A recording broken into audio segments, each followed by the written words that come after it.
Before I get started, I'd also like to take a moment to acknowledge that Simon Fraser's University campus here in Vancouver is situated on the unceded traditional Coast Salish lands, including the Squamish, Musqueam, and Tsleil-Waututh nations. And today is March 31st, which also happens to be National Indigenous Language Day. And according to UNESCO, more than all of the 70 or so Indigenous languages that are spoken across the country are considered at risk. So I encourage you to take a moment to think about what that means for you and what might you be able to do to learn about this part of Canada. So today I'm delighted to welcome you all to tonight's event, a Canadian Correspondence Half Century in Tokyo. And it's truly wonderful to see this great audience, and we're accompanied by people online as well, to celebrate and reflect upon the extraordinary career that has bridged two vibrant cultures. And for those of us that are joining via Zoom, just note that your mute, your speaker, your audio and video have been disabled, but you can join us via the chat function to post questions and comments. So this event is the first in what we're calling the Japan-Canada Research and Policy Speaker Series and Network Series. It's designed to create informal spaces for Japan-Canada dialogue and networking. The series offers a unique opportunity to engage in a grassroots initiative focused on enhancing Japan-Canada relations through diverse perspectives and informal exchanges. So one of the ideas with this speaker series is to gather individuals in person and online who not only want to hear from Japan and Japan-Canada experts from various fields, but also use the opportunity to connect with other like-minded individuals and hopefully audience members to meet new people and to create a network among the audience members, as well as with speaker and myself, and see what we can do if there's space to do some things on Japan-Canada relations. In the current programming, we have one or two more speakers in April, May, and early June. And if you want to hear about the upcoming events, please sign up for David Lamb Center's mailing list, or you can follow me on LinkedIn, and I'll share the information that way as well. So this pilot project was made possible through generous support through the Japan Foundation, as well as Simon Fraser University's David Lamb Center. So thank you to them. So back to tonight's event.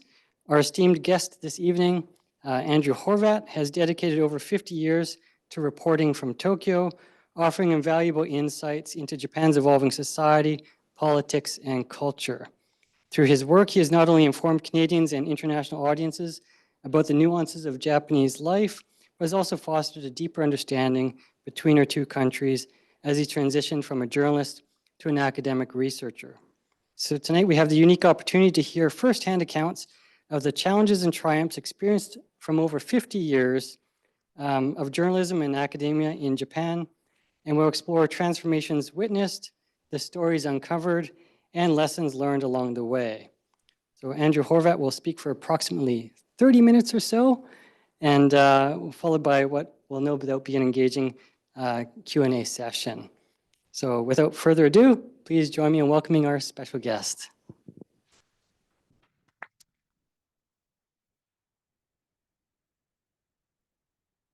Thank you, Scott. And I'd also like to add my gratitude to the Japan Foundation for supporting this series of talks, of which I hope I am the first, and the germination of which took place in Montreal in October at the Japan Studies Association of Canada conference. And we're sort of thinking, what could we do that's different and would contribute in some way to an understanding of Japan? And I was thinking of the Japan UK Japan biography project, which was started by Sir Hugh Cortazzi, the former ambassador at the time.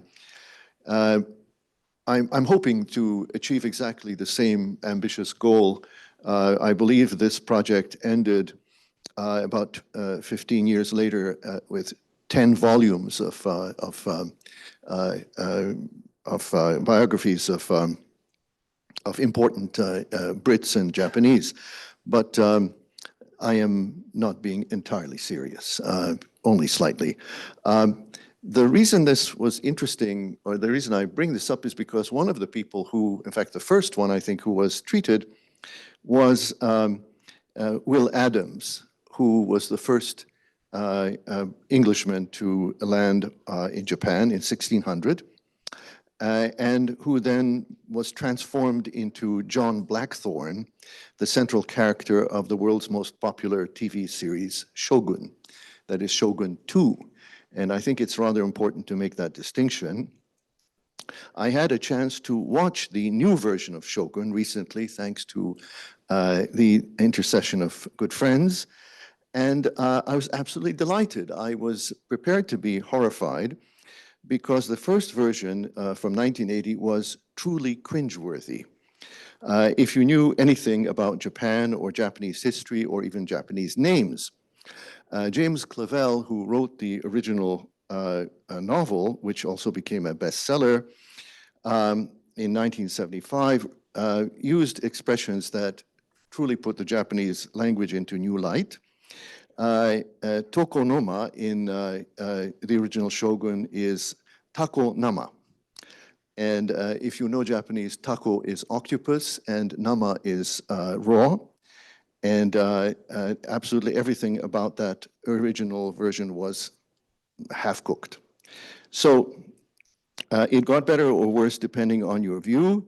I went through my clippings from my years at Southam, and I found that I had written a piece on this, which the Owen Sound Sun Times, one of 17 Southam newspapers, had the good sense to title "Taking Japan Seriously," which is exactly the topic of this discussion. In it, there was Clavell referred to the typhoon, that is the East Asian hurricane, as which in Japanese should be taifu, he turned it into typhoon. Now, if you know Japanese, tai is big and fun is excrement. So more of the same. The original Shogun series was released in 1980, the most recent one last year, and the difference between the two series is like night and day. The biggest being that the second series was enjoyed just as much in Japan as it was outside Japan. And that is a major milestone. That was definitely not the case with the first series, and I cite this to stress just how genuinely global Japanese culture has become and how receptive Canadians and other non-Japanese have become to things Japanese. That was not the case when I became the first full-time Canadian correspondent in Japan in 1980. I left in 1985 for the LA Times and then later worked from Tokyo for the newly created London Independent.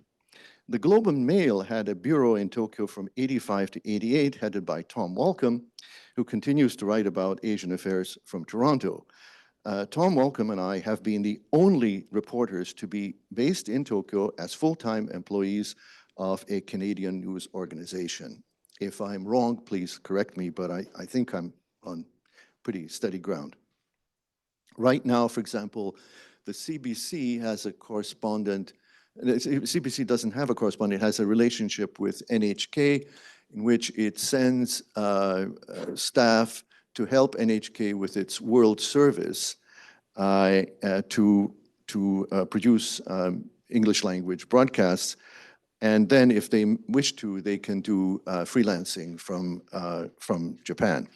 I don't think too many have done that. And it's an indication, which I will refer to, about the different emphasis that news reporting is put on things from Japan versus the rest of Asia, specifically from China. China has attracted the largest number of full-time Canadian correspondents. So I mentioned also this, that, at this time, when Japan was so lightly staffed by Canadian correspondents, this is a time when Japan had become the second largest economy in the world in GDP terms. That already happened in 1968. Moreover, Japan had been mentioned in 1972 in a report titled The Third Option, and as a potential market, along with the European Union, then the ECC, to help balance Canada's overdependence on the United States, on US markets specifically. If this sounds like déjà vu, it should be, because Donald Trump is not the first US president to frighten Canadians with sudden unannounced trade barriers and other shenanigans. In August of 1971, Richard Nixon suddenly suspended the convertibility of the US dollar into gold, triggering instability in what had until then been fixed exchange rates. He also announced what was politely called 10% import surcharges, in reality a tariff, on all imports. So I cite this because the third option was one of those stories that I did not report on from Japan. It had, by 1980, it had completely been forgotten. The only people who asked me about the third option were Japanese. In Japan, this became known as Nixon Shoku. It inspired discussion, diversification of markets for Canadian exports, and the author of the report, External Affairs Minister Mitchell Sharp, specifically mentioned Japan. I know that you're all wanting to know the punchline, so as I said before, it didn't happen. And although I was unaware of it at the time, I spent my entire 5.5 years as a Southam correspondent covering a trend that did not happen. The absence of the desired surge in exports, along with my lonely condition as the sole Canadian correspondent, and yes, if I can be forgiven for this leap in logic, the enormous historical, cultural, and linguistic errors in Shogun and most popular literature about Japan at the time were all related. Canadians, most Canadians, just did not feel comfortable dealing with Japan. When I was first hired by Southam, then an immensely wealthy and stable news organization, probably the largest and best run in Canada, they sent me to the cities with major papers. And I ended up in Ottawa, where a young Canadian diplomat, whose name I'm sad to say I have forgotten, took me to a storage facility in the Pearson building and showed me a huge oil painting presented to the department by a patriotic and grateful Canadian. It consisted of a map, the center of which was Ontario and Quebec. On the right of the map was Western Europe, and on the left, in the distance, Western Canada with BC somewhat small. There was no Pacific Ocean. Japan was nowhere to be seen. The young diplomat shrugged her shoulders and said something like, well, what are we to do? So, at the risk of belaboring my point, this Eurocentric attitude was palpable from the most minor interactions with a good number of Canadian decision makers. I covered several meetings in Japan of Canadian business leaders on visits aimed at increasing trade, only to find out that there were no breakthroughs. The problem was by no means all on the Canadian side, and was by no means all cultural. But in retrospect, these two elements, discomfort with a part of the world that we knew very little about and was not in our education, at least not for most of us, and the unfamiliarity with language and customs acted as disincentives to increase trade and ultimately policy change that in retrospect now would have served Canada well. So why did it not happen? Leafing through my scrapbooks, I come across a pattern of economic reporting. I write about coal deals, a visit by Saskatchewan canola farmers to Nissin, a huge food conglomerate that turns the seeds, Canadian seeds, into Japanese oil. I also write about Japanese auto exports and the possibility, perhaps, that Toyota might just open an assembly plant in Canada, and that, of course, did not happen under my watch. And also, what didn't happen were CANDU sales, CANDU reactors to Japan. Unlike the United States, Canada did not have a trade deficit with Japan, at least not then. The problem was Japanese reluctance to accept value-added exports, and to be frank, the barriers of language, culture, and bureaucracy faced by all foreign exporters to the Japanese market. As one Canadian diplomat observed, it is all very well to have a policy of increased value-added exports, and another to convince Canadian business leaders to see it in their interest to increase or to spend time opening a Japanese markets. Selling to the US market was just so much easier. There was no language barrier, and in any case, we watched the same awful TV series, so it was easy to start with small talk and end up with big deals. We had what they wanted, and they had what we needed. But there was a Canadian success story, which I did not write about at the time, but which I turned into a radio documentary, or part of it, in 1994, on the role of language and ethnic and culture in business. The success story concerned the Japan office of the Council of Forest Industries, known as COFFEE. That came from a former representative of COFFEE who was part of the success story. This organization was able to greatly upgrade the value-added element in lumber exports, and therefore the price of exports, the quantity, not just the quantity, but the price of the product, from logs to lumber cut to Japanese sizes. There are 150 different varieties of lumber needed to build a Japanese-style house. COFFEE was able to convince the Japanese Ministry of Agriculture to treat Canadian sawmills the same as Japanese mills, and to allow them to self-regulate or to self-certify the size and quality of their lumber. But that is not all. Staff at the office were also able to disseminate North American-style platform, better known as 2x4 home construction. COFFEE did this by tapping into Japanese behavior through knowledge of the local language and customs. The representatives were invariably Japanese-speaking Canadians. One, the late John Powell's, had been brought up in Japan as the son of missionaries. He explained very simply that the best way to get someone in Japan to buy from you is to teach him something. And by doing so, to allow him to improve his life. 2x4 construction needs only 28 sizes of wood, and can be constructed quickly and safely. It took time to get Japanese officials to go along with the idea, but actually you had Japanese people on your side, and so that sort of worked out a little bit better, a whole lot better.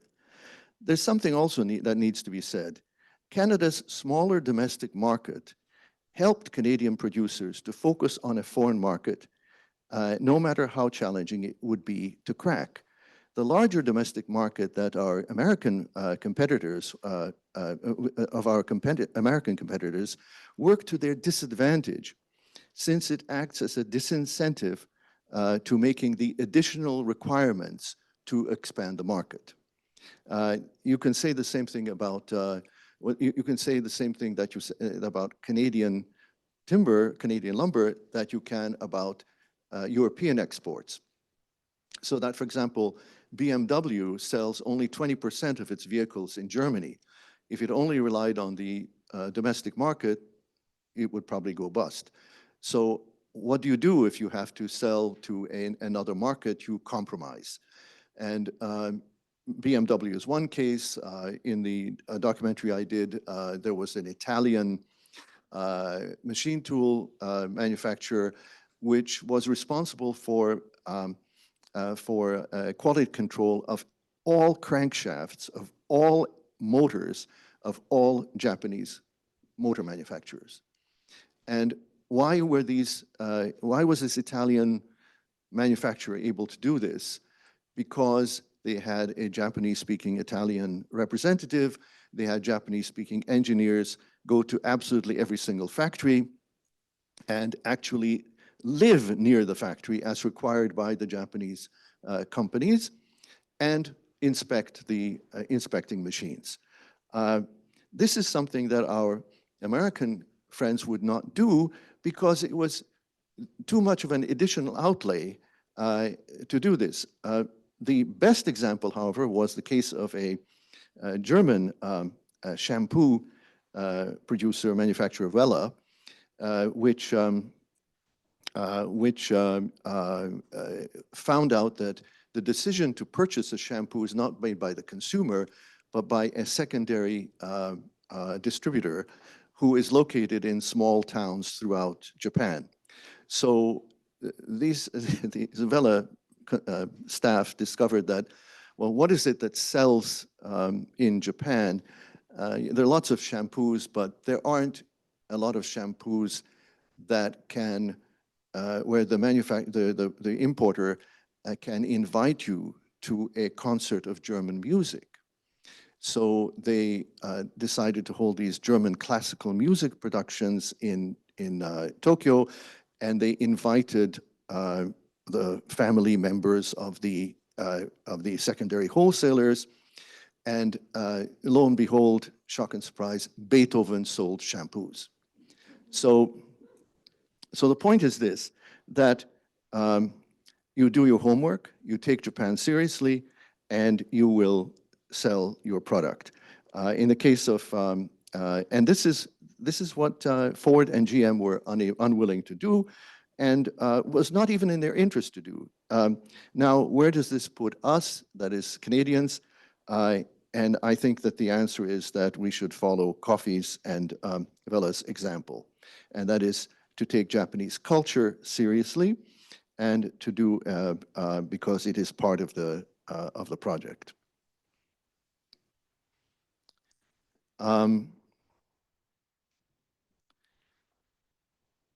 Now, the U.S. also had a special card to play, and that was that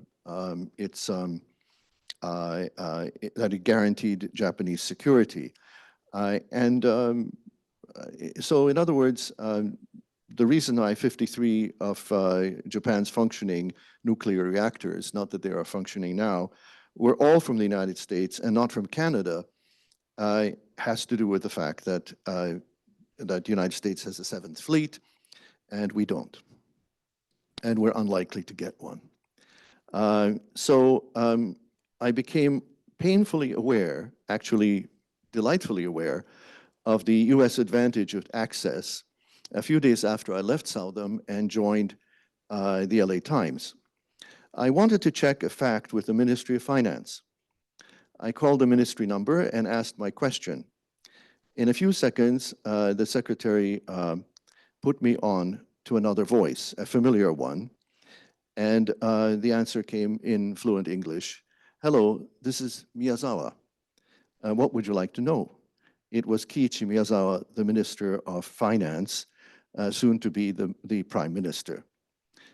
In other words, the kind of access that I could have as a pretend American was virtually limitless.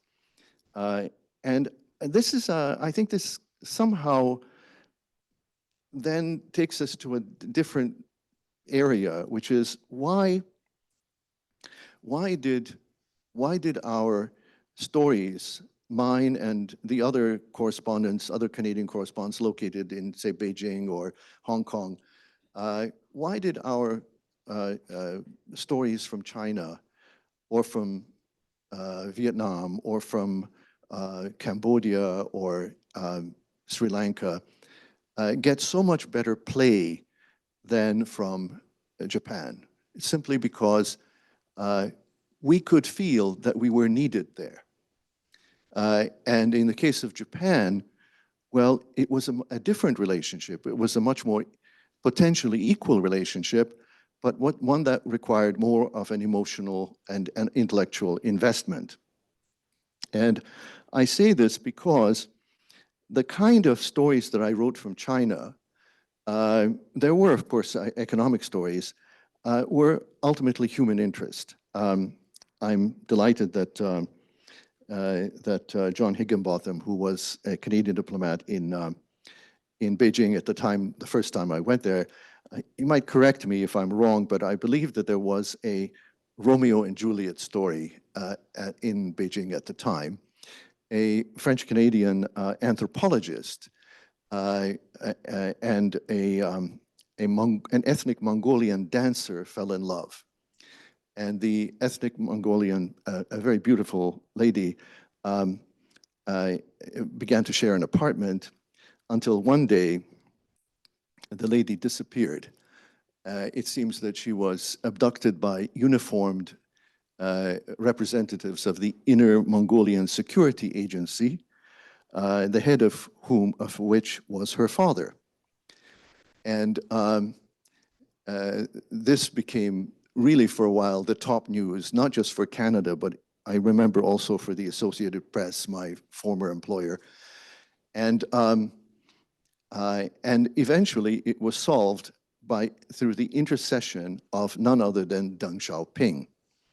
And I remember calling Gervais, the French-Canadian anthropologist, a very charming and sweet young man, every day from Tokyo to try to find out if the problem had been solved, until one morning he said, "She's back." And I had my scoop because I had the story before anyone in Beijing, and I was then congratulated by the head of the AP Bureau in a kind of a grudging sort of way, but very in a good-natured way. Now, the point is this, that this was the kind of story that really, that sold newspapers. There were others as well. And one of the things you learn is that you have to work to sell your story in a kind of a whimsical sort of way. And again, contrary to Japan, in the case of all of these other Asian countries, you relied on these skills to sell your story. One of them was Eugene Whelan, the Minister of Agriculture, who went to Beijing in 1980, essentially, yes, to sell potentially agricultural products, but the Chinese didn't have any money at that time. So the issue was this marvelous Canadian bird that had a feed conversion ratio of 2 to 1, and it was the turkey. And the idea was not just to sell these turkeys, but rather to get the Chinese to eat these turkeys so that we could stabilize China, and by allowing this country that was just coming out of the Great Cultural Revolution to feed its people. And so what was my headline? Okay. Canada, China talk Turkey. Okay. Now, you might think this is trivial, but in actual fact, it gets the story into 17 newspapers. Similarly, when I went to Sri Lanka to cover the opening of an irrigation project, which was financed by a Canadian taxpayer, what's the headline? The headline is Canada gives a damn. Again, it's a trivial headline, but you're pushing an important and serious story in both cases. These kinds of things we could do in the legacy media. I hope that during the Q&A period we can discuss how all this has disappeared in the new digital media. But we also did, not just myself, but my other Canadian colleagues, we also did a lot of serious reporting, but again, a very different kind of serious reporting than we did from Japan. In the case of, for example, I covered refugees traveling through the no man's land between Cambodia and Thailand, literally walking a minefield, about which more later. my biggest regret is that I didn't reach into my pocket and give them some money to allow them to bribe themselves into the Red Cross camp. But they did manage to get through somehow. The same thing with coverage of race riots or ethnic riots in Trincomalee in Sri Lanka. Southam was rolling in money. So when the regular civilian aircraft that is scheduled from Colombo to Trincomalee was suddenly canceled because outsiders weren't supposed to see ethnic riots, I had the ability to charter an airplane and to get into Trincomalee and to report on the situation there, for which I think, if I'm not mistaken, I can't return to Sri Lanka, or could not for a long time. It became an issue in Parliament. So now what about Japan? Japanese stories of this kind of human interest nature actually highlighted a part of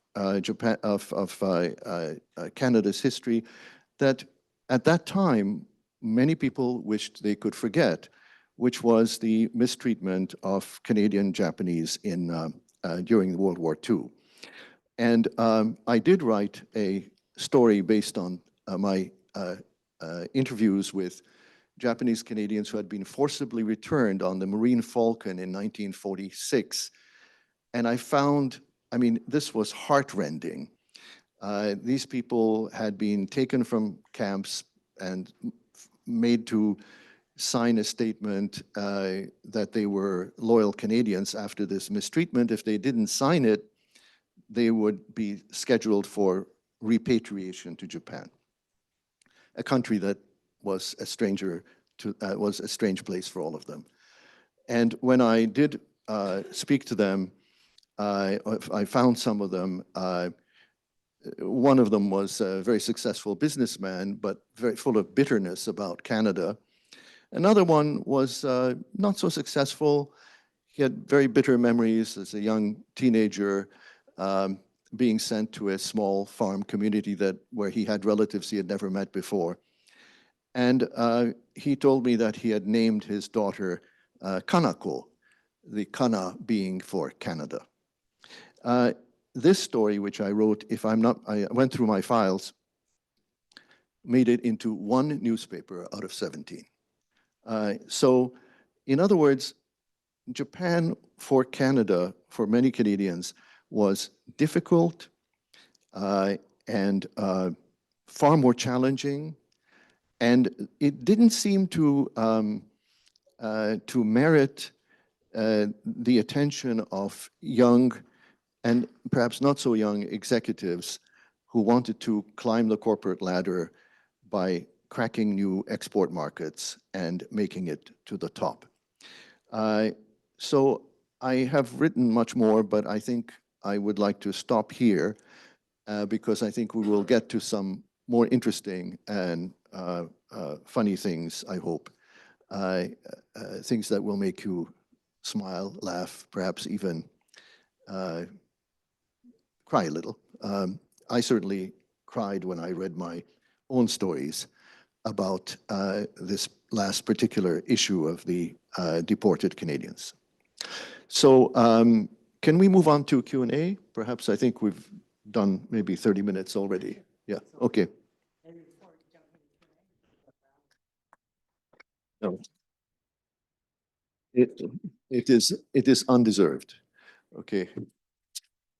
Well, and I guess the idea is just to keep it informal. So if you have any questions or comments, back and forth conversation amongst the audience or also with the band. And before you ask a question, can you just please introduce yourself as well, so everyone. Sure. My name is Vivian Zhang. I am a research tech at UBC. Thank you for your talk. I was thinking about what you were giving us snippets about your stories and reporting, about just how different it is to today, because especially what you mentioned at the end, how there are stories at the time which are difficult to reach younger people about Japan. That's very different today in the age of social media. Of course, reporting itself has changed so much, and no discussion about journalism will be complete without, social media, talking about social media. But now, for example, what I see, and almost everyone around me now talking about Japan in the context of tourism, and this government strategy of also, devaluing the yen and then making a very attractive place for tourism, and many people will argue over tourism. Do you think with more information in the forms of social media, restaurant recommendations, touristic sites, all of these kind of more, yes, information about Japan, but they have a specific lens. Do you think that Canadians now would take Japan seriously, as you mentioned, with all of this, flow of information about Japan in this age of over-tourism? Okay, so is tourism a serious business? Yes, I guess it is to a point, but okay, number one, let me just first of all, let's deal with tourism and over tourism, and then let's also deal with social media. I don't think Japan purposely devalued its yen. The yen became devalued as a result of Japan's basic decline in the failure of so-called Abenomics. But that's another matter. I mean, the fact that the value declined, the yen declined. I mean, right now, if you really want to know it, the Bank of Japan is desperately trying to increase the value of the yen, because the decrease in the value of the yen has resulted in inflation, because so much of what Japan needs, it has to also import, specifically food items and so on. Believe it or not, there's right now a rice shortage in Japan. So in a way, the devaluation of the yen has helped Japan, because Japan now has inbound tourism and tourists spend a lot of money. So yes, that has helped to stabilize the Japanese economy, but I wonder how many Canadians are aware of the desperate situation of the Japanese economy in general right now. The fact that we have an enormous problem of population aging, and also the desperate need to get to increase the labor force. So Japan is now bringing, should I say, the gates which previously had been closed to immigration have now been opened generally. And last year, 365,000 foreign workers arrived in Japan. Now, these are Canadian figures. I mean, these are what would normally be a Canadian year. In Japan, previously, for example, refugees, if Japan accepted 20 refugees a year, that was cause for celebration in the UN. Right now, Japan faces enormous challenges in integrating foreigners.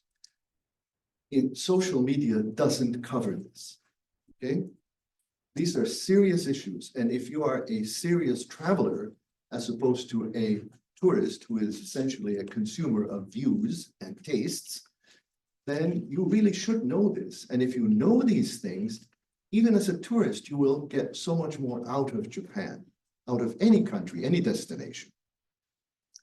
Social media is, to me, having been brought up in I mean, my place of education was the Associated Press. The Associated Press had such principles, such hard principles on fact issues, you cannot imagine. I was a cub reporter in 1978, and there was an aircraft purchasing scandal. There were a lot of these scandals all the time. Companies would be acting as intermediaries. In fact, the Tanaka government was brought down because of this kind of scandal. And there was a report in the Japanese press that one of the intermediaries, a middle-aged employee of one of the trading companies, had committed suicide. And so I wrote that. And within minutes, it didn't go out, because in those days, we had an office and I had an editor. The editor brought me into the room and he said, "So Andrew, he committed suicide." I said, "Yes." I said, "How do you know that? Were you there? Did he tell you, I'm now going to jump and I take responsibility for this?" And I said, "Well, actually, no." So then he said, "No, you can't write that. You can only write what you know." And he had rewritten it for me. And it said, "Mr. So-and-so plunged to his death. That is all you know. As for suicide, media reports quoted police sources as indicating a possibility of suicide." Okay? That kind of commitment to factual information is woefully missing from social media. And it is going to be, this is one of the reasons why the United States is right now in such an unstable situation, because not only is there the social media replacing fact-based media, but the President of the United States, with his little entourage, is trying to ban the Associated Press, a fact-based medium, from reporting on the White House, and also is trying to destroy other media. Now, this is probably more than you bargained for. But the answer is, social media is wonderful if it is about restaurants and about places to visit, but it is not what we should be basing our sources of information when we make major decisions, or even minor decisions, such as, for example, whether we can trust a product or not. Okay. Did I answer your question? Do you have any other comments? Any reaction or anything? I do agree. And because I also work through social media, then follow people who do more issue-based and, for example, labor or immigration reporting about Japan, from Japan. But I also see that, at least for young people, social media is primarily the way that we get news. And we can then go on to these news websites and read the specific reporting, but sometimes we get the headline, and it's through social media. Okay. So, all right. Yeah. Here's the problem. Social media is a very good way for an influencer, for example, to support himself, herself, whatever. But social media is eating the traditional media's lunch. Let me give you an example. When I joined Southam, the Edmonton Journal had 90,000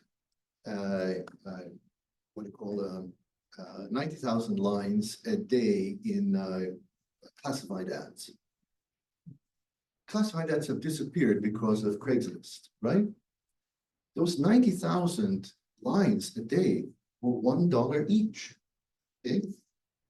With perhaps 2 or 3 days of income from classified ads, the Edmonton Journal alone could support the overseas activities of one of Southam News' correspondents. That's gone. It's finished. And you know what? So have correspondents. When I was president of the press club in 1989, we had 500 bona fide foreign correspondent members.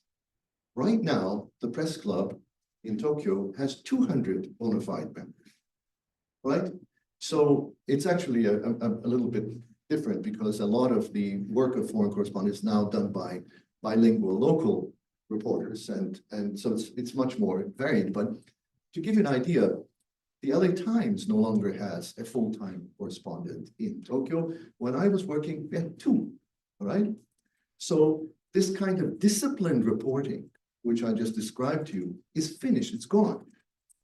It's unsustainable. Maybe the New York Times, maybe the Guardian, but as you must have heard what Jeff Bezos has done to the Washington Post. I used to be a stringer for the Washington Post as well. Finished. They have somebody, but it's I mean, you know, these people are quitting because Bezos is interfering. Democracy dies in darkness when your paper is owned by a billionaire. So, okay, sorry, I didn't mean to go too much. Yeah, We have a question online from Marty Gross. Yes. Where was Mark Gain based? Oh, okay. Now, Mark Gain is a very interesting character. Mark Gain was actually originally from China. He was a Russian Jewish reporter who was working for American media, I believe in Shanghai. And then then later he became accredited to the US occupation, Allied occupation of Japan. But he ran afoul of General MacArthur and had to leave. He subsequently had some difficulties with the anti-communist fervor in the United States, and then moved to Toronto and worked, I believe, for the Toronto Star, occasionally flying to Asia. And probably his greatest story was a visit that he made to North Korea in 1973 or 74, which basically blew it blew the place wide open and pointed out that North Korea was by that time completely isolated, not only from the West, but also from the Eastern Bloc as well. So I don't know, Marty, does that answer your question? We'll stay tuned and see if he types anything that Okay, good. wants there. All right. Another question? Oh, sorry. Please.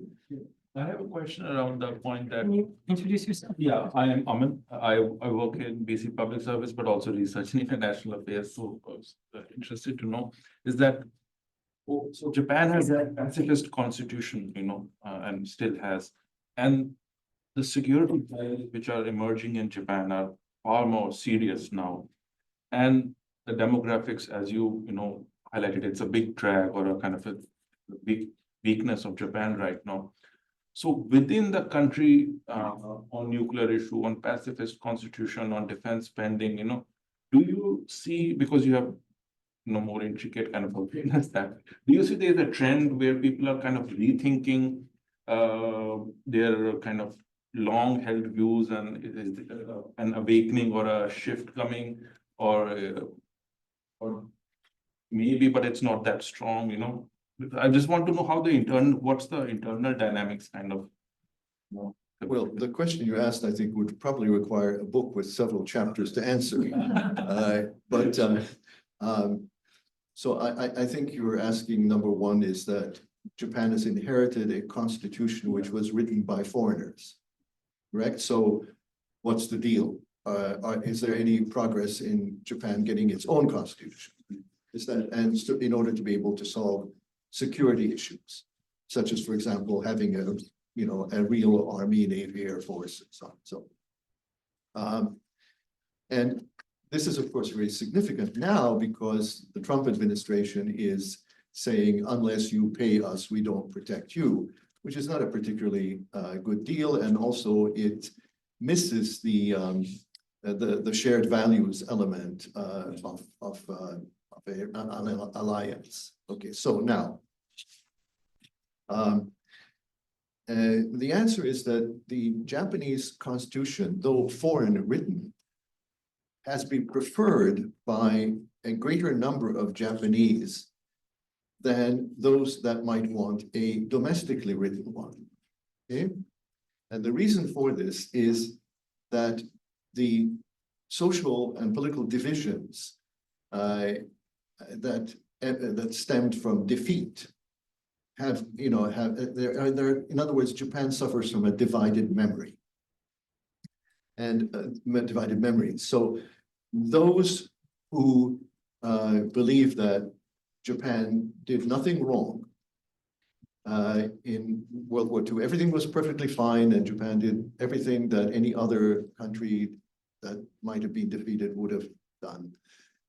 And actually, it had a mission to Asia, and Japan is misunderstood. These people would like to write a Japanese constitution, which probably would resemble in many ways the Meiji Constitution, and emphasizing duty and instead of rights. Okay, a lot of Japanese are quite happy with the American written constitution.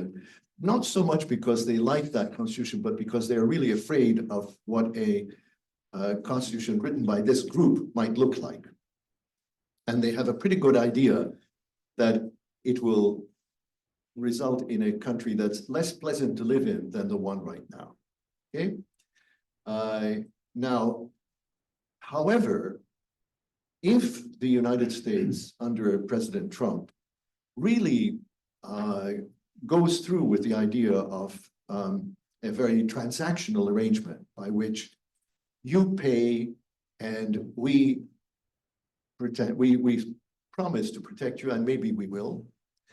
Under these circumstances, it is quite likely that a lot of intelligent Japanese will realize that there is no free lunch, and that they have to come to terms with the idea that security is guaranteed by how difficult you make it for an adversary to consider conquering you. And that requires a commitment in some kind of weaponry. Okay? I'm sure, I don't know if I answered your question, but that's how it looks. No, internal. Thank you. Okay, good. Another question? Oh, Can you tell us a little bit more about your experience of being a reporter in Japan, and like how you got there, and if it was difficult to navigate language and cultural and political differences when you were first there? Yes, thanks. Yes, it's I was going to talk about that, but then I realized that I spoke too long, and so I kind of didn't, but thank you for asking. I got there because I was very interested in everything Japanese. I don't know, I read a book called Meeting with Japan by Fosco Maraini. It had a lot of great stories about pre-war, wartime, post-war, and so on. Very beautiful pictures, including very beautiful pictures of Japanese women. And so, I was 17 or 18, so I thought this was a very interesting place to go and explore. And so, absolutely everything, not just one item, but I became pathologically interested in things Japanese. And so I started to study Japanese at university. And I was going to mention that this was also not that easy, because there was even though UBC had really put in a lot of effort to start a Japanese program, even within UBC, there was a feeling that this is not serious stuff. Oriental languages, no. So I had the misfortune of having an advisor, a Greek classicist. I told him I wanted to take Japanese, and he said, first year Japanese, that's for second year students. No, that was it. So that made me even more interested in going. So then when I got to second year, I aced the course and won a scholarship to go to Keio University. And that began a sort of a love-hate relationship, an intermittent reinforcement. I was able to speak the language, but I discovered the better I spoke the language, the more difficulty I had. Because I was able to say things with a very good accent that were totally inappropriate in that culture. Okay? I wish I could think of some examples, but, or I would, and this is when you discover, no. The language isn't enough. You really have to learn what to say, what is appropriate to say, what subjects you should talk about. And it really doesn't matter if your accent is good or bad. As a matter of fact, if your accent is really good, then people will think that you insulted them on purpose, So, and I noticed that some of my friends whose accents were so thick you could slice them with a knife, they were doing better than I was. So this became really interesting, and actually, so I eventually got to Japan and came back and then got myself sent to Japan, basically. And I started out, now I wasn't going to talk about this in connection with your answer, but your question, but what happened was that the first 10 years that I spent in Japan, before I joined Southam, I was a freelancer. I worked for a Japanese newspaper. And in retrospect, I mean, it was the first newspaper I worked for, so I kind of took it for granted. But this newspaper had a daily circulation of 6 million. Okay. The rival paper, they had a circulation of 8 million. And another one had 9 million. I was in the smallest paper. Okay. All right. And so there was something really interesting about Japanese news media. And that's why I'm trying now desperately to put together a set of papers on this subject. But then, I had two interests. One was Japan, and the other was the news media. And where could I satisfy this in Japan? Then, now in retrospect, I realized that I was incredibly lucky. I was there during the Cold War. And during this Cold War, the Japanese were trying to be understood, and our American friends were spending a lot of money to try to get Japan to be understood because they wanted to undo the bad effect of wartime propaganda. Why? Because Japan had now become an important part of US foreign policy on the Cold War. And it was really important for Japan to be better understood. So that there was this wasn't that apparent to me. But now that I'm doing this book, I'm discovering that I was part of this foreign policy agenda in funny sort of ways. For example, my first job was to work for this magazine, this journal. It looks kind of innocuous, like an academic journal, but it was funded by the Ford Foundation. And the reason for that was because the predecessor of this journal, which had a much more scholarly sort of title, had been founded and nurtured by the Asia Foundation, which was a CIA front. Okay? Why was the CIA involved in promoting understanding of Japan abroad through academic exchanges?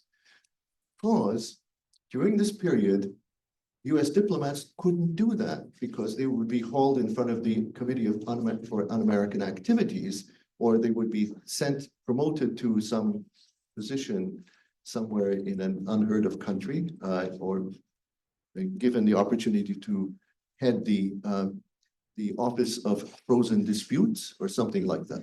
Okay, so this has now become very interesting. The question of what I did in the 1970s has come back to haunt me as well. At this time, the newspaper which I described to you, the Mainichi News Shimbun, where I worked, the smallest of the mass circulation papers, with only 6 million subscribers. This paper had an English language paper. All the Japanese newspapers had English language papers, none of which made any money. Okay? But it was very important to have an English language paper because it was Japan's window to the world. So, and our readers were really important people, like my friend here, diplomats. And so I would get invitations to very nice dinners. And it was a really lovely life. But of course, it was all in the past. So I don't know if this answers your question, but yes, it was fun. the Cold War was fun. So, So I'm going to I have some questions lined up, but just a response from Marty Gross online is, I thought Mark Gain was based in Hong Kong for a while for the Star. So while you're thinking about that, I'll go to the question up and then over to Michael. Andrew, thank you very much for this presentation. I just want to follow up on what you just said about the constitutions. yes, Are you implying that the thing that used to be called the military clique, yes. that was so bruised and damaged just after the war, but that sentiment has been conserved, as physicists would say, even through 40 or 50 years later? Or have I misunderstood you? No, you didn't misunderstand me. It wasn't conserved, but there was, but I guess you could say it was transmitted. So that, for example, the late Prime Minister Shinzo Abe was the grandson of Mr. Kishi Nobusuke, who had been the munitions minister during World War II, and prior to that had been one of the renovationists, if you call them bureaucrats, these bureaucrats of the 1920s and 30s who were activists and wanted to strengthen Japan and felt that Japan had gotten a raw deal from the other great powers and therefore had to stand up against them. Now, this, of course, is not entirely unreasonable. If you remember, in 1924, there was a very restrictive immigration act in the United States, which was duplicated in Canada, also invariably known as the Oriental Exclusion Act, that really got a lot of Japanese thinking that maybe the West really wasn't a friendly place. And that if you wanted to have your way, you have to in other words, to grow as a country and not to become a colony of another country, that you had to have significant armaments. And also that you had to have an economy that could support these armaments. And so therefore you had a very aggressive kind of nationalist, you could call them militarists, but I think that's a misnomer. The militarists became the sort of the catch-all for anyone that the occupation authorities thought were unhelpful in the future development of Japan. But to go back to Kishi and Abe, Mr. Abe was very keen on revising the constitution. His good friend, the head of the Yomiuri Shimbun, Watanabe Tsuneo, also wrote and had published a sort of a draft of a Japan-made constitution, which actually was not such was in no way a militarist constitution. But so some people wanted Japan to have a homegrown constitution simply because a real country has its own constitution. And others to the right of this wanted to have a constitution as close as possible to the Meiji Constitution, and they wanted to resuscitate the idea of an emperor-centered Japan. And if you, in my work as a correspondent, I met these people, and they were very sincere, but they had these ideas that they were members of an elite, and they wanted to benefit from association with the perceived power of the emperor. Does that answer your question? Yes. Thank you. Interesting. Go to the back room and then back to the front here. You're gonna pass? Yeah, I did not have a question. Oh, I thought I saw your hand up earlier. Okay. I had a question about demographics. Do you think the Yes. trends are reversible? Do you think the population will shrink and shrink? The only way that the population is reversed, there are two ways to increase the, or should we say, there's two ways to solve or ameliorate the population crisis. One of them is to increase the productivity of the country exponentially. I mean, we know that the human input into productivity is not as high as it used to be. I mean, we see that now with digitalization. Very few number of people are capable of amassing enormous amount of wealth and power, and a large number of people are working menial jobs and do not really add to productivity. Now, however, you do need taxpayers. If you don't have taxpayers, you don't have pensions, you don't have a health care system. You have chaos, especially since the number of elderly people who require health care and pensions is increasing.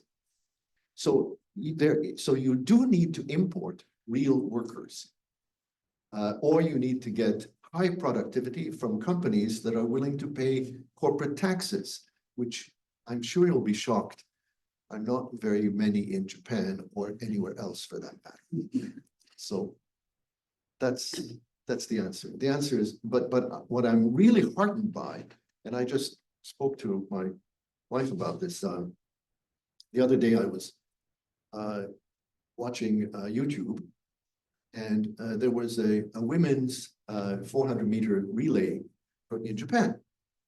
And I think that the lead runner, maybe of not this race, but the 400-meter single race, had a katakana family name. And two of the women, of the girls from the universities who were sprinting or who were doing the relay, they also had katakana names. In other words, names of their fathers or were foreigners. So Osaka Naomi is not alone. And in fact, there are the first place where you have integration is in sports and music. Why? Because you have to hit the ball and you have to hit the note, and it doesn't make any difference what color you are. As long as you do it, you'll be popular. Now, you're also seeing this kind of thing transferred to other parts of society, where if you help us make a profit, you're one of us. And where you don't see this is where you have a mass of foreigners, but you don't see any relationship between them and you. That is how you get racial prejudice.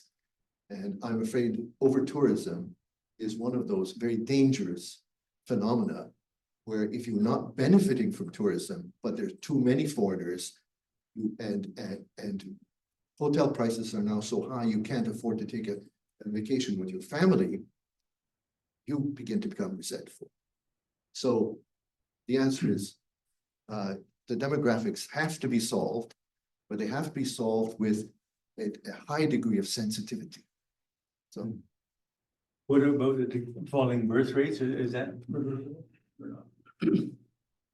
well,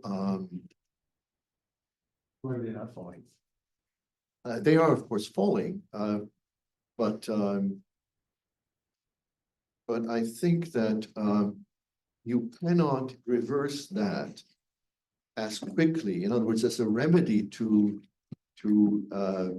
declining demographics, increasing the birth rate cannot happen as quickly as increasing the productive population through the welcoming of high value added foreign work, or even not so high value added, but yes. All right.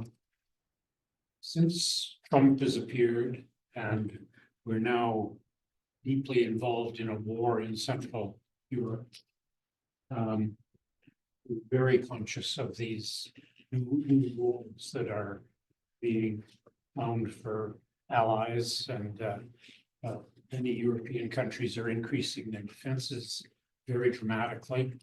Very big changes if you're a Europeanist and just looking at it. I don't, maybe it's just because it's drowned out by these other forces. Where is Japan going to find itself if we have 5, 10 more years of Trumpism? The funny thing is that during Trump 1, which of course was nowhere nearly as severe as Trump 2,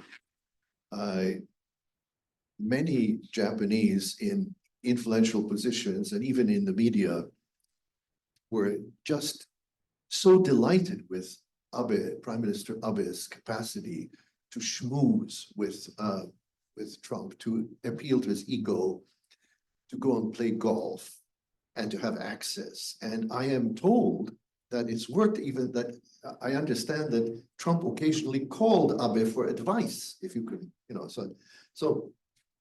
so that unfortunately is not happening now, partly because Trump feels so confident, and also because Japanese politics right now are in a kind of an unstable situation.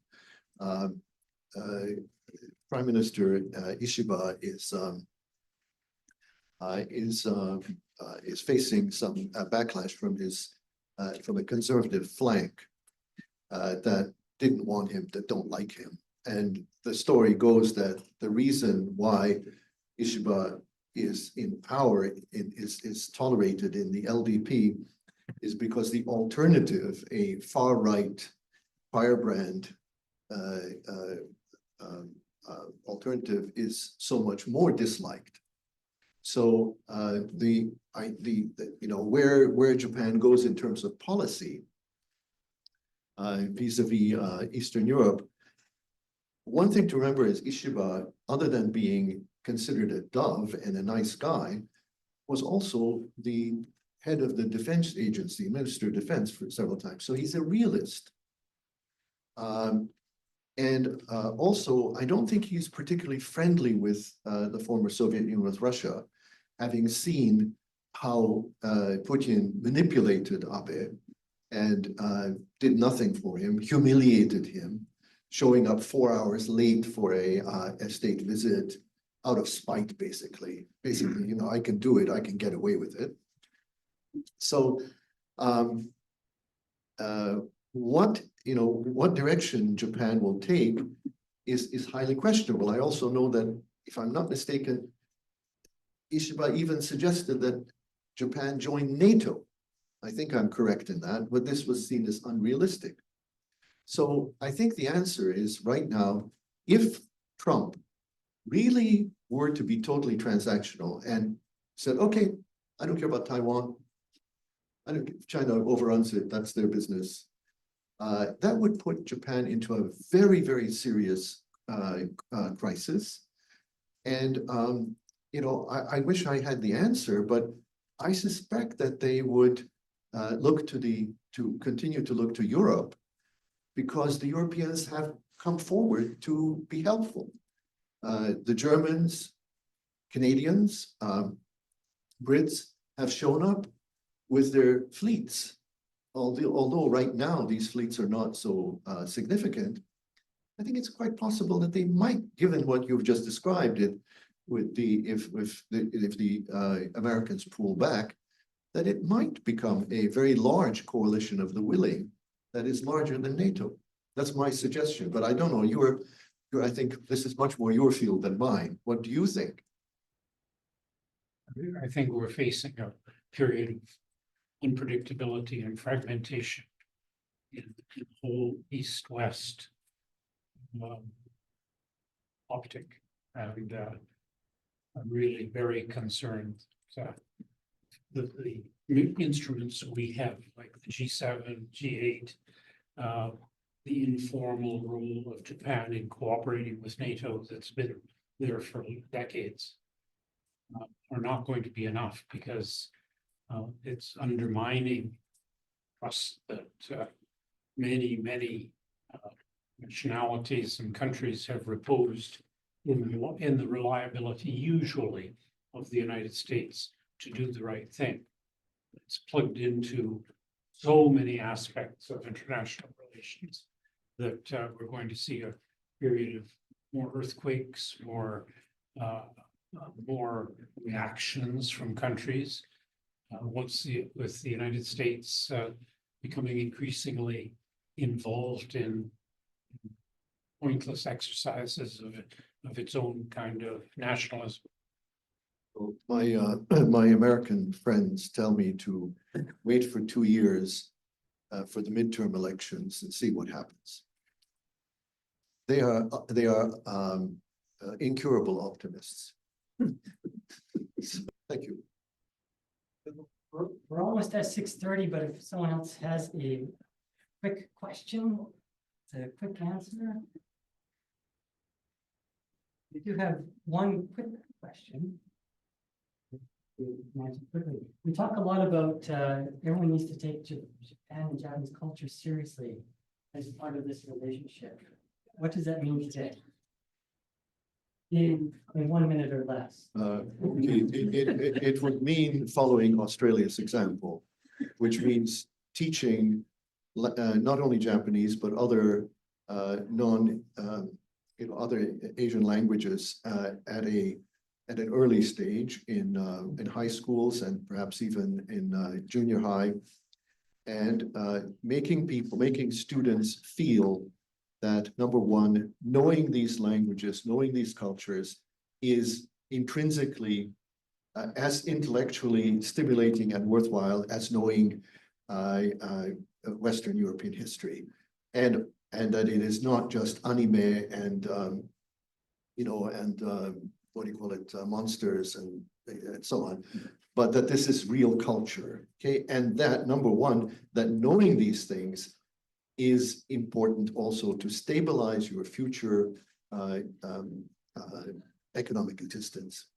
And also it's good for the country. I don't know if that's a fashionable thing to say anymore, but it is.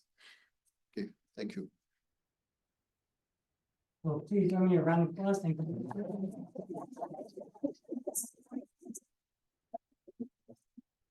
Thank you so much, and thank you so much for all the wonderful questions and the line well. Part of this process too is I've encouraged you to try and meet and introduce yourself to someone else in the audience if you haven't done so already. And also, this is the first in the series. This first talk with Andrew Horvat was the first in the series, running until early June. And next talk will be sometime in April with a fellow from the Business Council of Canada, who was sent to Tokyo to open Business Council of Canada's first office in Japan. And he'll be our next speaker in April, followed by some other speakers who are lining up for the next 2 months. Please stay tuned. And once again, thanks to the Japan Foundation and to the University Table. Thank you.